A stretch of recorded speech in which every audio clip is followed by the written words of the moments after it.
We've finally reached it. We have breezed through the first 68 chapters of One Piece. We've seen pirate captains of varying creeds. We've seen the heights of strength and bizarre fighting styles. We've explored dreams and personal treasure, and most importantly, we've learned a lot about Luffy and his first 4 crew members, though one seems to have betrayed them at least for the moment. Yes, it's time to tackle what many consider the best arc of the East Blue Saga, Arlong Park, where, as one commenter aptly put it, thank you Rich, Arlong Park is when you realize you're locked in. So what makes Arlong Park so special? What do we learn? What do its characters reveal to us? And what more do we learn about Nami? And as always, what is the point of East Blue?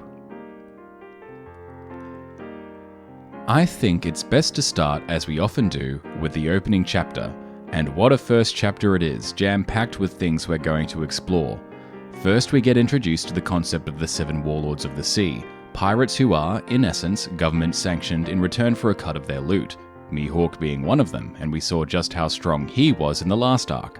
We also learn the name of another one, Jinbei, so let's throw that in the chest. And where Luffy is going, what they're likely to face is Jinbei's equal, though we don't know if that means equal in strength or in standing or something else. Similarly, we're introduced to the concept of Fishmen and Fishman Island, which is another thing to throw into the chest, as well as mermaids. As we cut away from Luffy, we see an immediate illustration of what the 7 Warlord system is like, though not with an actual warlord, but with Arlong. Yes, it may be unsanctioned, and it's a clear example of marine corruption, but I think having a description of the 7 Warlord system, government receiving payouts from pirates, and following that up immediately with a pirate giving a cut of money to a marine, well, let's keep that in mind. This is only the second time we've seen Marines in action, so in the same way that Captain Morgan could be seen as an analogue to the Celestial Dragons, Captain Nezumi may also enlighten us to another side of the world government. Next, we see what Fishmen are. Putting aside the specifics of individuals, we can see 3 things. First, that Fishmen are varied. Sure, people can be varied, they can have different designs, but Fishmen are different from each other in ways beyond different shaped noses and eyes. Some have sharp teeth, others have multiple arms. We then see that they are large. Look at how Hachi towers over Nezumi and the Marines. And finally, and perhaps most obviously, they are all about the water. Hachi is able to carry Nezumi and the Marines with speed enough that it causes large splashes, and when Arlong announces Nami's return, we see a crowd of them bursting from the water. It also cannot be understated what a major change-up this is. There is a different race of humanoid, sentient, intelligent creatures. We can guess that mermaids are also real based on Sanji's description, but it now opens the door to other intelligent races existing in the One Piece world outside of humans. And wait, Sanji knows about Fishman Island and about mermaids? Interesting that Sanji seems to know a little about the Grand Line. Did he hear it from Zeph? Let's chuck it in the chest just to be sure. Finally, we see our girl Nami. And what's the first thing we see her do? Glares at a child, mercilessly beats him, and then gives him money? The boy calls her a witch, and it's revealed that she is a member, no, an officer in Arlong's pirate crew. This is not the Nami we've come to know. The closest thing we've had of Nami interacting with children is her time in Syrup Village and the Usopp pirates, and she seemed to like them. She found them cute, she held them back from attacking Kuro. It's hard to gauge her fondness of children from those interactions, but with the benefit of hindsight, we know that Nami has a soft spot for kids. However, we've never seen Nami lash out so violently before, and most certainly, we've never seen her give out money. But what's this we see on her face when she talks to Arlong? Oh yes, it's that smile again. That calculating smile she wears when she's in the middle of a deception. That smile she wore when she was hiding how she felt about having to betray Luffy and the crew. She may have the same tattoo as Arlong's pirate symbol, but something isn't quite right here. Something does not add up. And speaking of that tattoo, if that's the symbol of the Arlong pirates, what's this sun mark that Arlong, Hachi, and this third fishman seem to share? Looks like yet another thing we'll need to throw into the chest for later. That's the setup coming into this arc. Marines on the side of pirates, Nami hiding her feelings and acting completely different, large, intelligent beings called Fishmen. So where does Oda go from here? I'm going to break my routine and do a brief second chapter analysis. Really, it's tempting to do each chapter one at a time.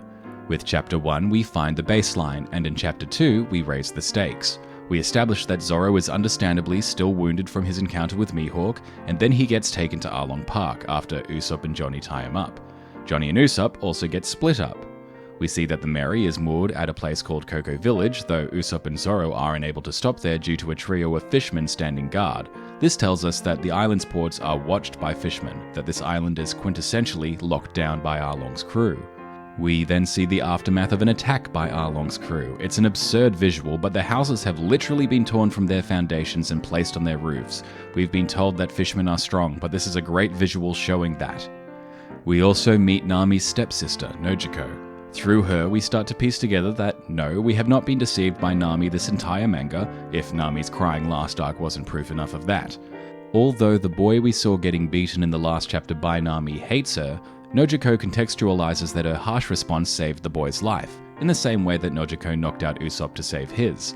Nojiko also hints at something, a child who faced a life worse than death and chose to live anyway. It's pretty obvious that that child was Nami. But with those first couple of chapters of context, let's talk about our characters. After reading through the first 12 chapters a couple of times, I realized something important. Arlong Park is the culmination of the East Blue. As such, we don't learn too much more about the characters we've already been introduced to. Usopp is still nominally a coward, but is willing to put his life on the line to protect others.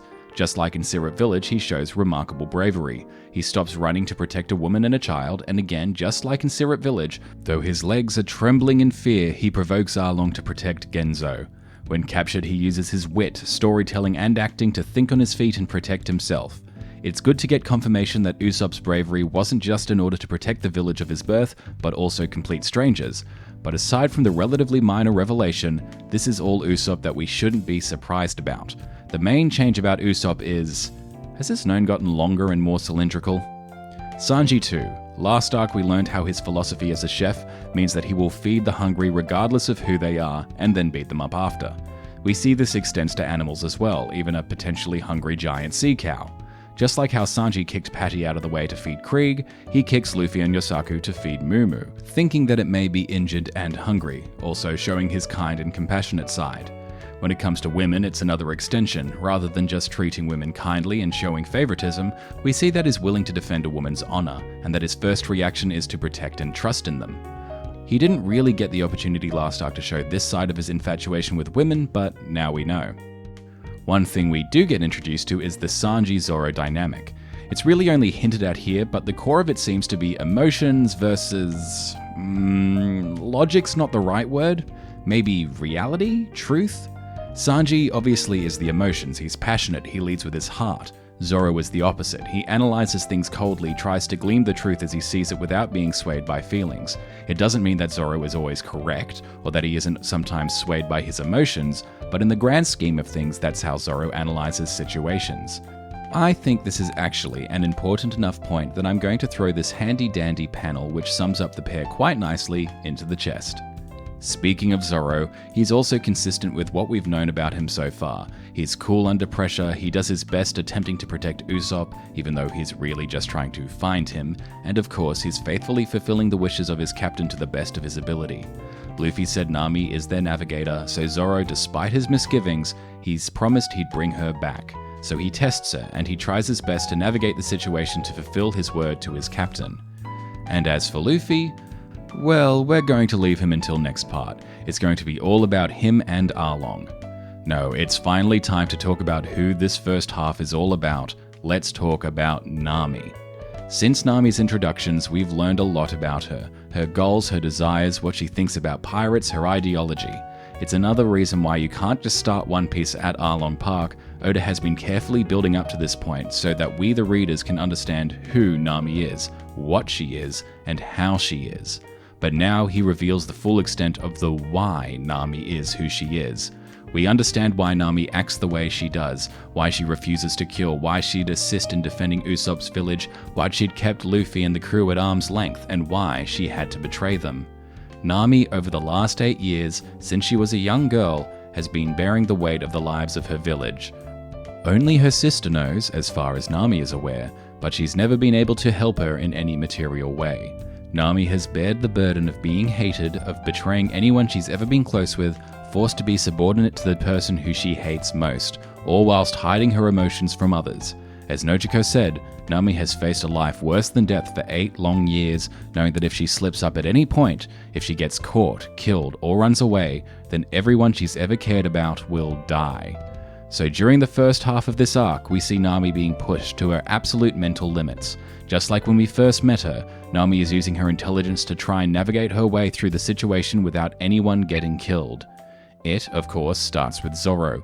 He immediately causes problems as he cuts right through her lies with his test, forcing her to save his life and proving to him that Nami is the same as she's ever been. Then, when confronted with Usopp, the stakes raise once more and Nami stabs her own hand in order to protect him. It would be easier if Nami just let them die, let Arlong kill Usopp. As she thinks to herself, she is so close to achieving her goal. She's worked so hard to get the money to buy her village back, but she is so committed to her ideals that she cannot let anyone die, especially people she cares about. When she attacks Usopp, note that she predicts him. She's smart, yes, but she's been traveling with Usopp for a while. She's fought by his side. She's put in the effort to understand him. She also understands that he's smart enough to take the hint to play dead. When she confronts Luffy and co, laying it on thick that she doesn't intend to travel with them, that they're broke, that she's not interested, etc., etc., even then she's framing it in a way for Luffy to achieve his goal. Take the Merry, find another navigator, and find the One Piece. She can't hide that she still cares. So of course, Luffy does what he does best and breaks through Nami's facade. Just like the first time he met her, she couldn't maintain her cool then and certainly can't do it now. So all she can do is leave them be, letting loose her emotions on her childhood home. Even still, Nami holds on. She's so close. So close. She can bear this additional weight. After all, she won't need to bear it much longer. She'll soon get everything back, and soon she'll be able to once more pursue her dream. Look how tired she looks, and look at all these other panels too. Nami's expression is always a goldmine of subtlety. Extra eye wrinkle here, a sweat drop there. All throughout this arc, Nami's veneer has been cracking. It's showing us that she is reaching her breaking point. And then Oda hits us with the flashback. I would love to go through this entire flashback panel by panel, but if I did, we'd be here all day. It's truly excellent. So instead, I'll just try and keep to only the key things that we learn. First, young Nami. Just like young Sanji, our peek into Nami's past shows us what is naturally a part of her character. She has a keen interest in navigation and has been drawing maps from a young age. We also learn that her dream is to make a map of the whole world.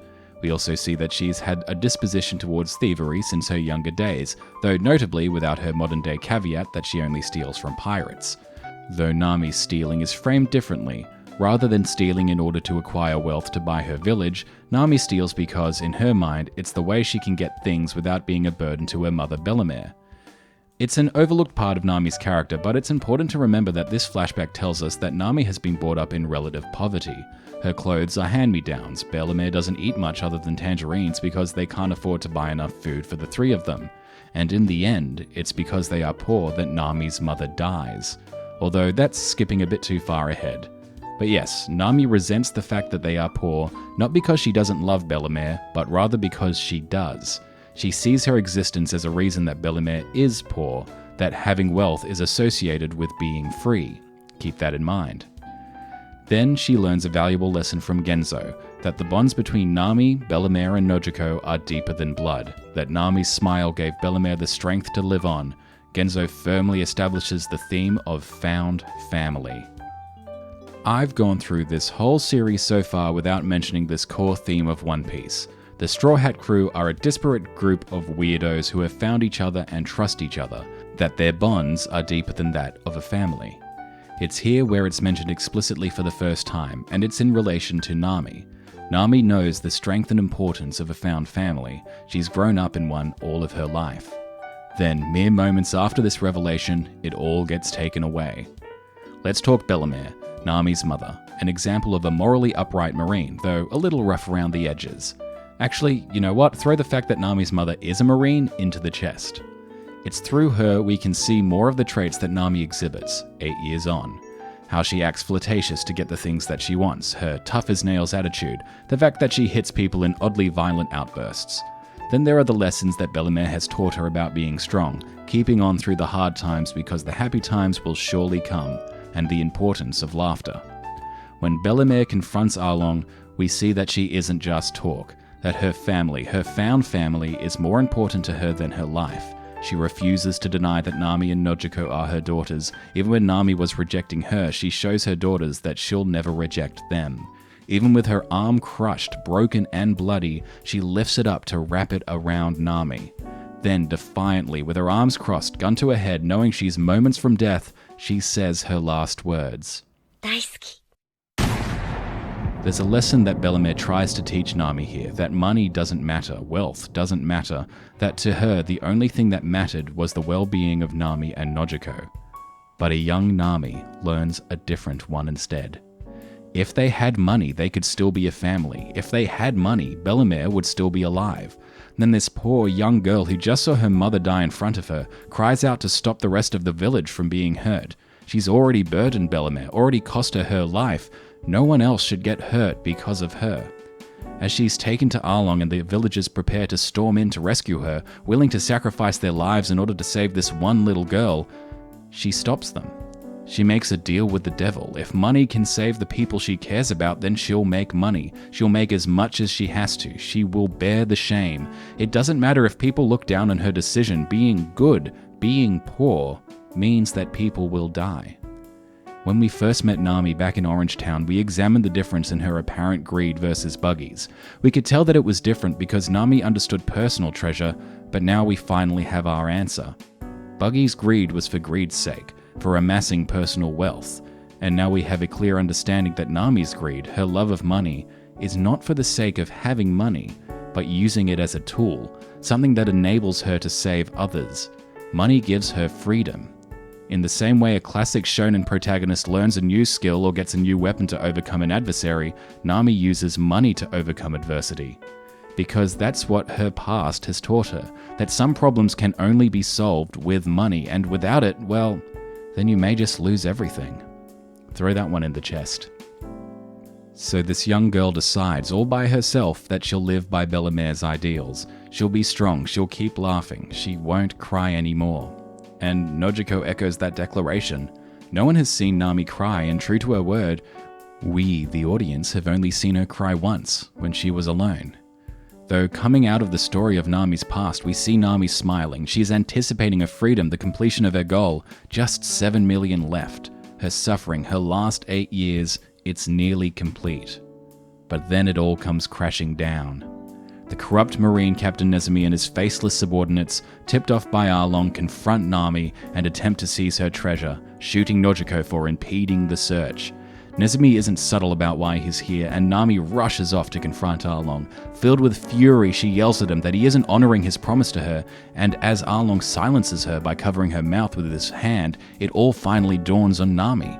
The betrayer has become the betrayed. Arlong never intended to let her go, and he can deny that he's broken his promise. After all, he didn't take her treasure, it was the Marines. Arlong doesn't respect her. He respects her talents, her skills, but not Nami. And in the face of his overwhelming strength, Nami is powerless to go against him. In the span of a chapter, everything around Nami collapses. 8 years of blood, sweat and tears taken away, her sister shot, and more than any of this, the realization that this will happen again and again and again. Her relief that 8 years of burden are nearly lifted instead turn into the horrifying realization that you'll have to do it all again and again and again. So 8 years since someone last saw her shed a tear, helpless, powerless Nami cries in front of Arlong. But even in this moment of weakness, Nami knows that there's more at stake than just her suffering. She can save it. She can stop the worst case scenario. So once again, mirroring her attempts to stop the village 8 years ago with a smile on her face, Nami confronts her village. Yes, the cat's out of the bag, but what can be done once can be done twice. Heck, maybe it will be easier this time. The village knows of her plan, so maybe her burden will be a little lighter, now knowing that the village doesn't actually hate her. But no.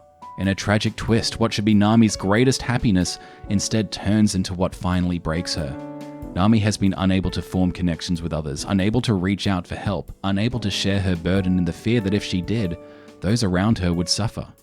She has been totally and utterly alone, thinking that everyone around her, aside from her sister, hates her.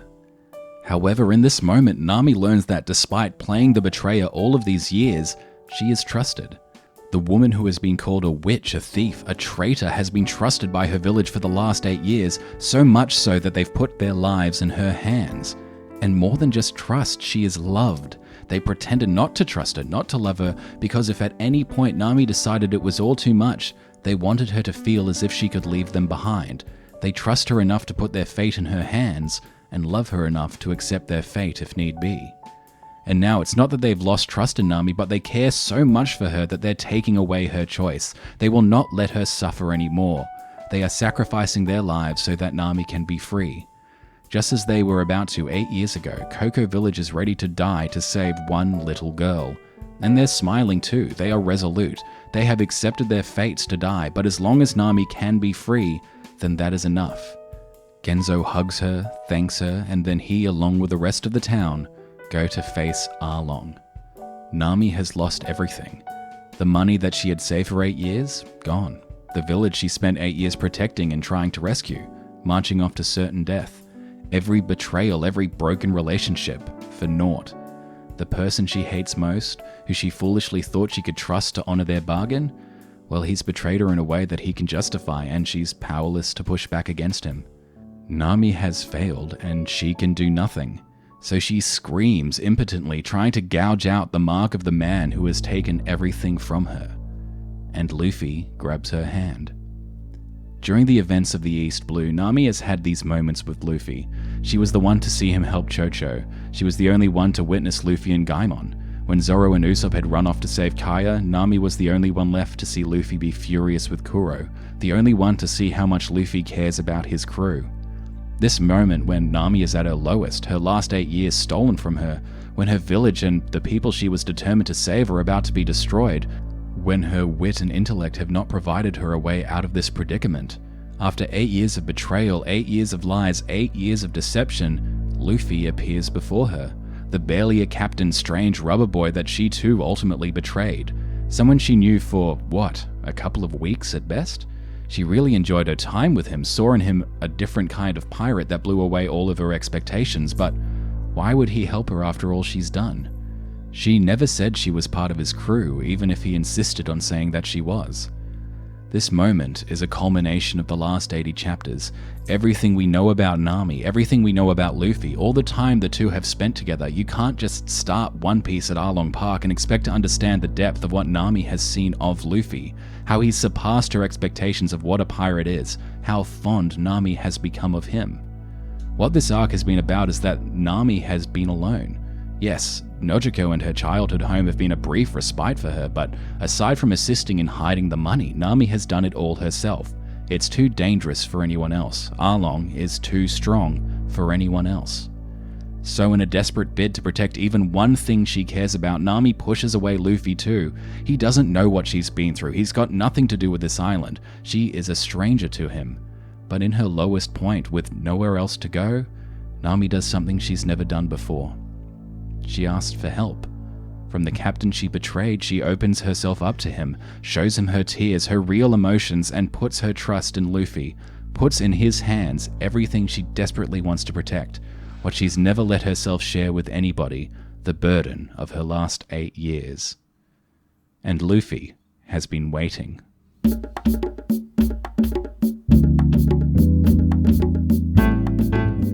He repays her trust with his own ultimate form of trust, and doesn't just gently place his treasure on her head, but thrusts it down. Nami has touched the hat before, she's repaired it, she's passed it to Luffy after his fight with Kuro, but we've never seen Luffy give anyone his hat. Then not with a whisper, not a gentle, caring word, not a quiet affirmation, Luffy booms it out. Okay. The world needs to hear that he will help Nami. She is his navigator. Through it all, Luffy never gave up on her, and same with all his crew, he will do everything in his power to help them. And the rest of the crew is waiting. It's not just Luffy who is willing to help. Everyone is here for her. From before Nami met Luffy, while Nami was with them, and even after Nami had betrayed them, without a moment's hesitation, they're ready to put their lives on the line for her. Nami is their navigator, no one else. She is part of this crew. And this realization that she's found a place where she belongs, not just a person but multiple people she can trust that are willing to put their lives on the line for her, are willing to bear her burden, well, Nami's eyes in this moment, seeing her crewmates like this, It almost looks as if the sun is rising. Luffy has never seen Arlong, is unaware of his strength, his feats, or anything about him because it doesn't matter to him. Nami has asked for help, so Luffy is going to give it no matter who or what he's up against. So with no plan, with nothing other than the desire to help Nami, Luffy breaks down the door to Arlong Park, flexes his fist and asks, which one is Arlong? Because it's time to take him down.